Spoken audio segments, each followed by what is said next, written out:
이사야가 어느 날 환상을 봤습니다. 이렇게 이런 성전이 있는데 성전에 여호와 하나님의 모습이 보입니다. 그분의 옷이 성전에 가득한 거예요. 그러니까 한번 상상을 해보십시오. 환상이 보이는데 지금 막 이곳에 하나님이 임재해 계시는 그런 모습이 느껴지고 보이는 거예요. 그러면서 그분의 임재 속에 그룹이 나타나는데, 이 그룹이라는 건 천사인데 날개가 세 쌍이에요. 세 쌍. 두 개의 날개로는 얼굴을 가리고, 감히 하나님의 거룩하심 앞에 쳐다볼 수 없어서 얼굴을 가리고, 두 개의 날개로는 발을 가리고 우리가 부정함을 보일 수 없으니까, 그리고 두 개의 날개로는 날면서 거룩하다 이렇게 창화, 그러니까 노래를 하는 거예요. 그 소리가 막 울려 퍼지는데 문지방이 막 들썩들썩 하면서 막 그런 환상이 보이는 거예요. 그런 압도적인 하나님의 임재와 위엄 앞에 이 이사야가 자기가 두려운 거예요. 내가 하나님을 이렇게 가까이서 느끼고 배웠다라는 것은 원래 그 자리에서 즉사한다라는 걸 알고 있었어요. 그래서 하나님의 거룩한 존재를 우리가 사모하지만 사실 우리같이 부정한 자들이, 부족하고 연약한 자들이 하나님의 거룩한 임재 앞에 서면 그냥 죽어요. 마치 뜨거운 불 앞에 가까이 가면 뜨거워서 감히 갈 수도 없고 가까이 가면 타 죽는 것처럼, 그런 어떤 이미지로 하나님의 거룩함을 묘사합니다. 그러면서 나는 부정한 자인데 이 부정한 자가 하나님을 봤으니 나는 죽겠구나, 이렇게 있는데, 그때 이제 천사가 나타나서 이 젓가락으로, 불을 숯을 짚는 그 불젓가락으로 제단에 있는 숯불을 들고 와가지고 내 입을 지지는 거예요. 그러자 그 천사가 하는 말이, 내가 너의 입을 깨끗하게 했다, 그리고 너의 죄가 사해졌다, 이렇게 말하게 됩니다. 그래서 그 다음에 이제 하나님의 음성이 들리는데, 누가 나를 위해서 갈까? 누가 나를 위해서 내 대신 가서 메시지를 전할까? 라고 할 때 이사야가 그때서 주님, 제가 있습니다 라고 고백하게 됐고, 그에게 하나님께서 너는 이 백성들에게 가서 말을 전해라 하는 사명을 그때부터 부여받게 되는 겁니다. 그래서 우시야 왕이 죽던 해에 성전에서 하나님의 강력한 임재를 경험하고 그 임재 속에서 하나님이 주신 사명을 깨닫게 되는, 그야말로 이 이사야 6장은 이사야가 사명을 받는, 하나님 앞에 서서, 주님 앞에 서서 하나님의 사명을 부여받는 그런 시간입니다. 요즘으로 말하자면은 우리가 임명식 같은 특별한 날, 아주 떨리는 마음으로 정말 가장 좋은 옷과 특별한 옷을 입고 많은 사람들이 있는 곳에서 의식을 치를 때 그 떨리는 마음과 같은 거예요. 떨리는 마음으로 하나님 앞에 정말 내 자신을 내려놓고 하나님께 바치는 마음으로 임명식에 참여해서 안수를 받을 때, 이제 너는 내 것이다, 너는 나를 위해서 이 사명을 감당해 줘야 되겠다라고 받는 것과 같은 느낌입니다. 그래서 오늘 저는 부르심 앞에 서서 우리도 하나님의 그 존전 앞에, 그분의 임재 앞에 설 줄 알아야 되겠고, 그 앞에 서서 우리도 뭔가를 느끼고 깨닫고 또 하나님의 소명을 느끼고 또 그런 삶을 하나님의 명령을 따라 살아가는 그런 인생이 되었으면 하는 그런 바람입니다. 그래서 첫 번째로는 하나님의 거룩한 존전 앞에 서서 자기를 돌아보는 시간이 필요합니다. 그러니까 지금 이 예배도 우리가 나왔는데, 이 예배가 지금 이사야가 환상을 보면서 막 그분의 압도적인 임재 속에서 막 너무나 황홀하고 두렵기까지 한 그런 어떤 임재를 느끼는 예배를 여러분 드릴 수 있기를 축복합니다. 마음을 열으십시오. 마음을 열으십시오. 그리고 여러분의 마음의 눈으로, 영혼의 눈으로 하나님의 임재를 한번 느껴보십시오. 이 성전에 막 하나님의 손이 이렇게, 또 하나님의 막 옷자락이, 끌리는 옷자락이 이 성전에 막 이렇게 내려와 있는. 그러니까 우리가 영화에서라든지 그런 데서 보면은 막 신의 막 인간은 요만하고 막 신은 막 엄청 커가지고 그렇게 압도적인 그런 모습들을 이미지로 연출하곤 하는데, 우리 마음으로 그 위대하신 하나님, 그 거룩하신 하나님을 느낄 수 있어야 돼요. 그리고 우리는 그 거룩하심 앞에 서야 됩니다. 그 거룩하심 앞에 서게 될 때 비로소 우리 자신의 본 모습이 보이는 거예요. 자신의 본 모습. 이건 평상시 내가 포장하고 사는 내가 아니에요. 이 모습은 나의 실체예요, 실체. 지금 이사야도 왕실을 출입하는 제사장일 수 있고, 또 왕실에서 예언하는 선지자이기도 하고, 또 누구는 왕족과 관련된 그런 인물이라고도 얘기를 합니다. 그런데 그가 나름대로 부족할 것도 없는, 나름대로 옳고 의롭고 거룩하고 이런 삶을 살았다고 하지만, 이 하나님의 압도적인 거룩하심 앞에 자기는 아무것도 아닌 거예요. 그리고 부정하게 느껴지는 거예요. 연약함과 부정함을 느끼게 되는 거예요. 그것은 우리 안에 우리가 아무리 옳고 우리가 아무리 똑똑하고 우리가 아무리 이렇게 괜찮아 보여도 주님의 임재 앞에 서게 되면 낱낱이 우리는 죄인이라는 고백을 할 수밖에 없습니다. 여러분들도 여러분 자신을 한번 하나님의 눈으로 객관적으로 한번 바라볼 수 있기를 바랍니다. 그건 신앙으로 가능한 거예요. 내가 이렇게 마음에 눈을 뜨고 나를 보는 거예요. 그 눈은 하나님의 눈으로 보는 거예요. 하나님의 눈으로. 내가 나의 모습을 객관적인 시각으로 보는, 그게 신앙이에요. 신앙의 눈. 그러면 평상시 내가 나를 못 보잖아요. 특히 내 뒷모습은 나는 볼 줄도 모르고, 그리고 또 내 모습을 멀리 떨어져서 나를 객관적으로 보는 일은 거의 없어요. 그러니까 항상 주관에 치우치고 자기 생각에 치우쳐서 항상 자기는 옳다고 생각하고 자기가 똑똑하다고 생각을 해요. 그런데 객관적으로 보면 우리의 있는 그대로의 모습이 보입니다. 예배는 바로 그런 시간이에요. 하나님의 거룩하신 임재 앞에 나를 노출해서 하나님의 눈으로 나의 실체를 보는 거예요. 나의 실체를. 그러면 바로 이사야가 고백한 것처럼, 나는 망하게 되었다. 난 죽게 생겼구나. 나는 죽을 수밖에 없는 죄인이다. 라는 그런 걸 말하게 돼. 나는 입술이 부정한 사람이고, 부정한 백성 중에 거하니까 나는 부정한 자인데, 이렇게 만왕의 왕이신 하나님을 배웠으니 나는 죽을 수밖에 없다라고 그렇게 얘기하는 것이죠. 그래서 사도 바울도 예수 그리스도를 만나고 나는 죄인 중에 괴수다, 늘 그렇게 생각을 했습니다.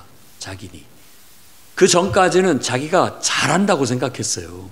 예수 믿는 사람들을 잡아다가 죄를 묻게 하고 감옥에 가두는 걸 자기는 정의롭다고 생각했고 하나님을 위해서 그 일을 한다라고 생각했던 거예요. 그런데 정작 정말 예수 그리스도를 만나고 그 빛비침을 딱 받았을 때 내가 뭐가 잘못되었는가를 비로소 알게 되고, 자기가 죄인이라는 거, 죄인 중에서도 하나님의 뜻을 정면으로 거슬리고 하나님의 뜻을 방해한 그야말로 죄인 중에 괴수다라고 스스로를 깨닫게 되었던 것이죠. 오늘도 여러분들이 하나님의 거룩하신 존전 앞에 여러분 서서 여러분 자신을 돌아보고 여러분 스스로의 정말 하나님 앞에 부족함과 연약함을 깨닫고 주님 앞에 여러분 경배를 드릴 수 있기를 바랍니다. 그럼 가능성이 있어요. 그래서 두 번째로는, 자, 이렇게 우리의 죄가 드러난다라는 것은 나쁜 게 아니에요. 왜냐하면 하나님이 그걸 드러나게 하신 것은 치유하시기 위해서. 여러분 인생에 어떤 문제가 부각이 되고 그걸로 인해서 어떤 분란이 생기기도 하고 그걸로 인해서 어떤 갈등이 표방으로 드러나게 된다는 것은 나쁘게만 생각할 게 아니에요. 왜냐하면 그게 드러나야 치료할 수가 있어요. 우리도 우리 병을 모르고 있으면 치료도 생각할 수도 없고 치료의 기회를 놓쳐버릴 수도 있는 거잖아요. 근데 열이 나고 어디 통증이 느껴지고 뭐 문제가 있어서 병원에 가면은 그게 증상으로 결국은 내 병을 알게 되고 치유할 수 있는, 해결할 수 있는 방법을 찾게 되는 것이나 똑같다라고 볼 수 있는 거예요. 하나님께서 정말 그럴싸한, 공부도 많이 했고 또 인격도 좋고 모든 면에서 모범이 되는 한 사람을 이렇게 선택해 가지고 그 모습 그대로 쓸 수가 없는 거예요. 본인은 그래도 괜찮은 사람이라고 생각할지 모르지만 하나님이 쓰시려면 한번 처리 작업을 해야 되는 겁니다. 처리 작업을. 그게 지금 주님의 임재 앞에 자신의 있는 그대로의 모습을 다 드러내게 해서 결국 죄악된 그런 모습을 부각시켜서 그것을 제단 숯불로 지져서 그걸 정화시키고 죄를 사하게 되는 거예요. 여러분, 오늘도 우리가 하나님의 임재 앞에 나아가 우리의 실체를 볼 수 있기를 바라고 또 우리의 내면에 나도 모르는 나의 문제점, 내 인생의 문제점, 어떤 그런 것들을 발견해서 오늘 주님의 제단 앞에서 주님의 보혈로 씻어지고 정화되고 치유되고 회복되는 은혜가 있기를 축복합니다. 아멘입니까? 오늘 주님의 보혈로 성령의 불로 여러분들이 치유되고 회복되고 정말 하나님에게 정말 귀하게 쓰임받는 그런 인생이 되기를 축복합니다. 아멘. 네. 다윗 왕도 참 훌륭한 왕이죠. 누가 봐도. 그렇지만 밧세바를 범하는 죄, 그리고 또 그의 남편을 죽게 만든 죄. 어찌 보면 한두 사람이나 알까? 아무도 쥐도새도 모른다라고 생각하고 있었어요. 그리고 나름대로 왕으로서 존경받고 또 정의롭고 공의롭게 통치를 하고 있었어요. 그런데 하나님은 그 죄를 드러내십니다. 왜? 해결하려고. 그래서 시편 51편에는 바로 그 회개의 기도가 나와 있죠. 그래서 하나님, 내 속에 정한 마음을 창조하시고 내 안에 정직한 영을 새롭게 하소서라고 하면서 바로 그 죄가 드러났을 때 그 죄를 하나님 앞에 내려놓고 주님의 용서를 구하고 그 죄가 씻겨지기를 구했던 거예요. 그리고 새롭게 깨끗해진 마음과 깨끗해진 영혼으로 다시 시작하고 싶은 그런 기도가 담겨 있는 거라고 볼 수 있겠습니다. 오늘 이사야도 바로 그런 절망 가운데 나는 부족해서, 나는 정말 온전치 못해서, 나같이 죄 많은 사람이 어떻게 하나님을 가까이 섬길 수 있고 나 같은 죄인이 어떻게 주님을 위해서 일할 수 있겠습니까? 이런 생각이 지배적일 때 주님이 그걸 한 방에 해결해 주시는 거예요. 어떤 제단 숯불이라고 한다면 요즘으로 말하면 예수님의 보혈 혹은 성령의 불로, 정말 속죄의 은혜로 또 성령의 뜨거운 역사로 우리에게 임재하셔서 우리의 연약함을 한 방에 해결해 주시는 거예요.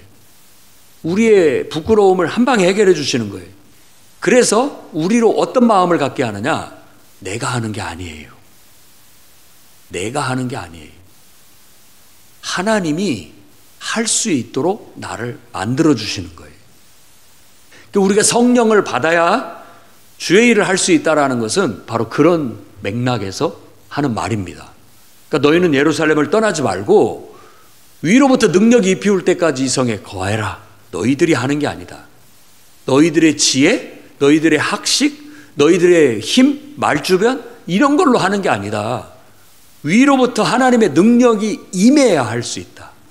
그러니까 지금 제단 숯불이 그의 입을 지지고 그의 부정한 입술을 정화시키고 깨끗게 하고 죄를 사해 준 것은 네가 말 잘한다고 또 뭐 지식이 많다고 해서 쓰여 되는 게 아니다. 내 일을 할 수 있는 게 아니다. 내 종의 역할을 할 수 있는 게 아니다. 오히려 내가 너를 통해서 일하게 될 것이다 라는 걸 보여주고 있는 대목이라고 할 수 있습니다. 그래서 우리도 주님 앞에 나아가 정말 주님, 저는 부족합니다. 주님, 저는 연약합니다. 저는 할 수 있는 지혜도 없습니다. 그럴 수 있는 능력도 안 됩니다. 저 연약한 죄인입니다 라고 우리가 낮아져서 내 자신을 내려놓을 때 바로 그 마음을 하나님께서 덥석 받으시고, 그래, 그러니까 네가 하는 거 아니야. 이걸 잊지 마. 절대로 잊지 마. 네 힘으로 하는 것도 아니고 너의 지혜로도 하는 것도 아니고 너의 능력으로 하는 게 아니야. 내가 너와 함께함으로 하게 만들어줄 거다라는 걸 깨우쳐 주는 거예요. 그래서 그러니까 주의 일을 할 때도 뭐 다 그렇지 않습니까? 저도 부족하고 늘 연약함을 느낍니다. 그러나 그런데 빠져 있을 수는 없죠. 우리는 하나님 앞에 부족합니다. 지혜도 부족합니다. 능력도 부족합니다. 라고 말하고 고백하며 주님을 의지하면 되는 거예요. 그럼 하나님께서 내게 성령의 불을 내려주시고 내게 성령의 능력을 입혀주셔서 하나님이 나를 통해서 역사하신다는 거예요. 그게 사도행전의 역사고 교회사의 역사고 부흥의 역사고 하나님의 능력을 나타나는 거라고 볼 수 있다라는 거예요. 그래서 오늘 여러분 주님 앞에 나아가 여러분의 부족함을 발견하고 주님 앞에 여러분 그 부족함을 성령의 불을 받아서 성령의 능력을 힘입어서 정말 보완될 수 있기를 바랍니다. 보완되셔야 돼요. 그렇게 됐을 때 비로소 세 번째 이제 삶의 소명을 발견하게 되고 사명을 갖게 되는 거예요. 하나님께서 나를 이렇게 쓰시려는가 보다. 사도 바울도 다메섹 도상에서 거꾸로졌죠. 그러면서 자기가 죄인이라는 걸 깨닫고 정말 3일 동안 금식하면서 눈도 볼 수 없는 실명을 한 상태에 볼 수 없는 상태에서 금식하며 기도하고 있을 때 하나님이 아나니아라고 하는 제자를 보내서 그에게 안수하게 하고 그에게 침례를 주게 하고 그에게 성령 받게 해가지고 비로소 주님이 메시지가 주어지는 거예요. 이 사람은 너는 내가 택한 나의 일꾼이다. 세상의 이방인들에게 그리고 이방의 왕들에게 내가 이 복음을 전하는데 쓰려고 너를 택했다라고 말한 거예요. 그러니까 그런 변화가 일어날 때 우리가 주님 앞에 정말 죄인이라고 고백하고 부족하다라고 느끼고 주님 앞에 나아가 주님의 은혜를 잊게 된다면 그때 비로소 거기에서 사명을 발견하게 되는 거예요. 여러분의 인생도 그냥 여러분의 힘으로 여러분이 하고 싶은 일을 하면서 살지 마시고 하나님의 사명을 받을 수 있기를 축복합니다. 그게 틀려요. 틀립니다. 주님이 누가 나를 위해서 이 일을 해줄까라고 꼭 말씀하시는 것 같아요. 우리가 살면서 어떤 필요를 느껴요. 저거 누가 했으면 좋겠다. 저 일은 누가 좀 하면 좋을 텐데 할 사람이 없나? 이럴 때 우리가 이사야처럼 똑같이 고백을 해요. 제가 여기 있습니다. 이렇게 저를 보내주십시오. 이게 바로 소명의식이에요. 소명의식. 저 사람들한테 누가 복음을 전해서 저 사람들을 예수 믿게 하지? 주님이 그 마음을 나에게 주신 거예요. 그때 이사야처럼 우리는 하나님 음성을 들어야 되는 거예요. 누가 나를 위해서 저 사람들한테 가서 복음을 전한단 말인가 라고 했을 때 내가 여기 있습니다. 저를 보내주십시오. 이게 소명을 갖는 거고 소명의식을 갖고 행하는 거라고 할 수 있다는 거예요. 그래서 이 소명의 삶, 하나님이 나에게 주신 사명이다라고 믿고 그것을 붙들고 살아가는 사람이 제일 강하고 담대해요. 강하고 담대합니다. 여호수아 1장 9절 말씀을 한번 보겠습니다. 여호수아 1장 9절 말씀을 보면 내가 네게 명령한 것이 아니냐. 내가 네게 명령한 것이 아니냐. 하나님이 우리에게 명령을 줬다라는 게 사명이잖아요. 사명, 소명. 하나님이 우리에게 명령을 줬다는 거예요. 그러면 우리가 그 명령을 받들었어요. 그러니까 그 명령을 이루기 위해서 우리에게 필요한 건 강하고 담대하라. 두려워하지 말며 놀라지 말라. 네가 어디로 가든지 네 하나님 나 여호와가 너와 함께 하겠다. 이거거든요. 하나님이 함께 하시는데 뭐가 무서워요? 이사야도 부족함을 느끼고 연약함을 느꼈지만 주님의 은혜가 막 임하고 주님이 내가 너를 사용해야겠다. 너는 내가 준 말을 백성들한테 가서 외쳐라 라고 했기 때문에 듣든지 안 듣든지 강하고 담대한 마음으로 두려움을 넘어서 그 일을 할 수 있는 거예요. 우리 인생도 마찬가지죠. 가끔 가다 보면 우리 아이들도 의지가 강하기를 부모들은 바랍니다. 그렇죠? 조금 방해도 있고 어려움도 있어요. 포기하고 싶은 상황도 올 수 있어요. 그럼에도 불구하고 꿈이 있다면, 목표를 정했다면 포기하지 않고 끝까지 그 어려움을 이겨내고 또 장애물을 넘어서고 불가능한 상황을 가능하도록 만드는 그걸 보기를 원할 거예요. 안 그렇습니까? 그래야 세상을 이겨먹을 수 있고 세상에서 뭔가 뜻을 성취할 수 있지, 나약한 마음으로는 그러기가 어렵습니다. 세상이 그렇게 호락호락하지 않죠. 그냥 어서 해라 이거 다 이렇게 밀어주기만 하지 않아요. 뭐 좀 하려고 하면 못하게 만들고 안 되게 만들고 어렵게 만들고 힘들게 만들고 포기하게 만들고 좌절하게 만드는 현실이에요. 그런데 우리가 사명의식을 갖고 산다면, 이게 하나님이 나한테 하라고 했으니까 이런 상황에 나는 포기하지 않을래, 끝까지 해볼 거야, 이런 마음을 갖는 게 사명감이에요. 사명감. 그래서 사도 바울도 내가 은혜로 기쁨으로 일하지만 그러지 않는다 할지라도 기쁨이 없다 할지라도 사명이기 때문에 한다, 그렇게 말했다고요. 여러분들의 신앙생활도 사명이 되기를 바랍니다. 사명감을 가지고 살아야 돼요. 사명감. 내가 죽는 날까지 기도하는 게 사명이구나. 사명감으로 기도하는 거예요. 너무 감사해요. 정말 우리 권사님들, 장로님들 너무 감사하죠. 이분들이 기도 안 하면 교회가 아마 어떻게 될지도 몰라요. 울타리고 보호막이에요. 이게 거치면 어떻게 될까 겁나요. 다 기도로 방어하고 기도로 보호하고 기도로 다 이렇게 이끌어 주니까 우리가 그냥 철없이 그냥 다 잘 되고 그냥 복 받고 은혜 받고 이렇게 살아가는 거예요. 이분들의 부재가 언젠가 느껴지게 될지도 모릅니다. 그러면 또 누군가가 하나님의 음성을 듣겠죠. 누가 나를 위해서 기도하고 누가 나를 위해서 부르짖을까? 주님, 제가 있습니다. 이제 제가 장로님의 뒤를 이어, 권사님들의 뒤를 이어 제가 깨어서 기도하겠습니다. 나설 수 있는 그런 사명자들이 있기를 바랍니다. 그리고 우리는 이제 더 이걸 확대 해석한다면 여러분들의 가정, 직장, 또 교회, 사회 어느 곳이든지 여러분에게 하나님께서 맡기신 일과 또 사람들 속에 하나님의 소명이 있다라는 걸 어느 순간 발견하게 되는 겁니다.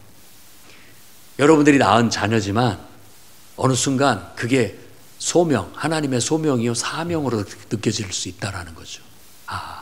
이 아이를 나한테 맡겨주셨구나, 하나님이. 나한테. 사명감이죠.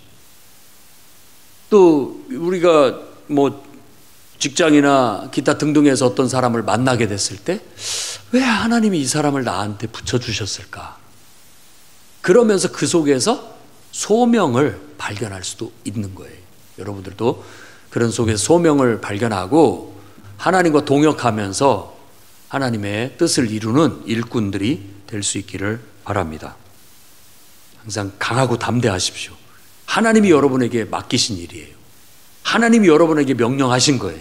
그러니까 우리는 하나님 말씀에 순종해서 사명감을 갖고 그 일을 해야 될 줄로 믿습니다. 마지막으로는 하나님을 끝까지 믿고 그분을 붙잡고 이겨내시기를 바랍니다. 이사야에게 너는 내 백성에게 가서 내 말을 전해라 라고 하면서 부정적인 얘기를 해요. 뒤에 말씀을 보면 귀가 다쳐가지고 듣지 않을 것이다. 눈은 있어도 보지도 못할 것이다. 마음이 다쳐서 네가 아무리 외쳐도 깨닫지 못할 것이다. 그래도 가서 해라. 그 관용적인 표현이 광야에 외치는 자의 소리다. 사람한테 가서 말을 하는데 광야에서 말하는 것 같아요. 아무도 듣지 않고 딴짓하고 있는데 나 혼자 외치는 것 같다고요. 광야에서. 빈들에서 나 혼자 외치는 것 같아요. 그래도 해라.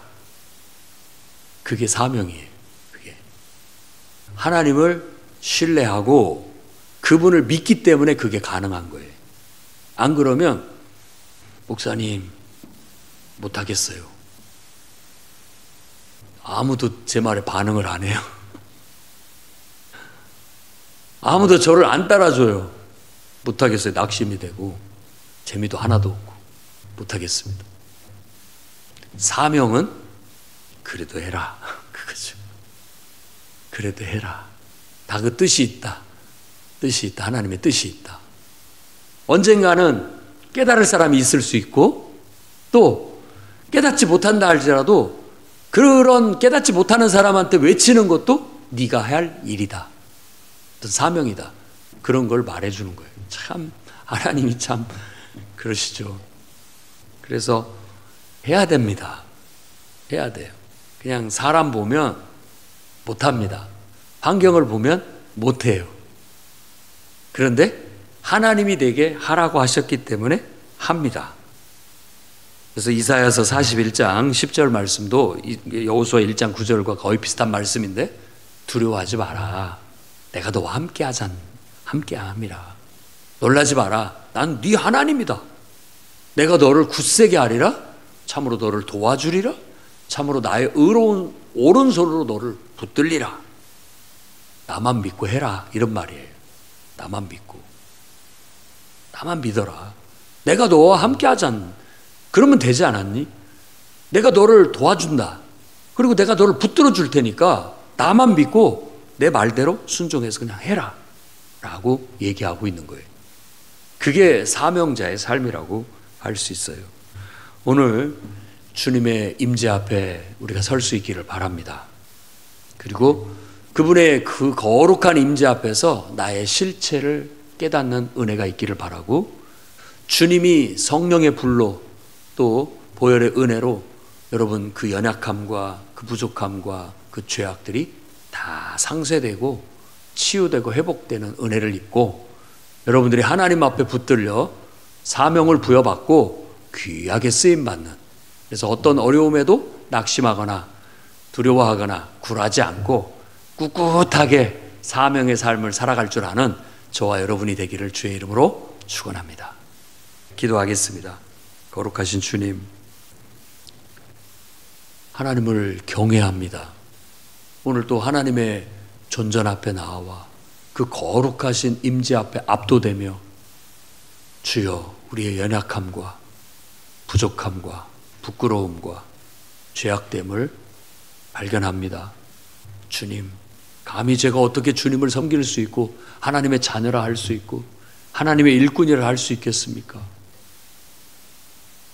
그럼에도 불구하고 주님이 십자가의 보혈로 우리를 씻겨주시고 성령의 불로 우리를 정화시키시고 능력을 입혀주셔서 우리에게 사명을 주시고 우리를 통해서 일하시고 우리를 통해서 역사하심을 믿습니다.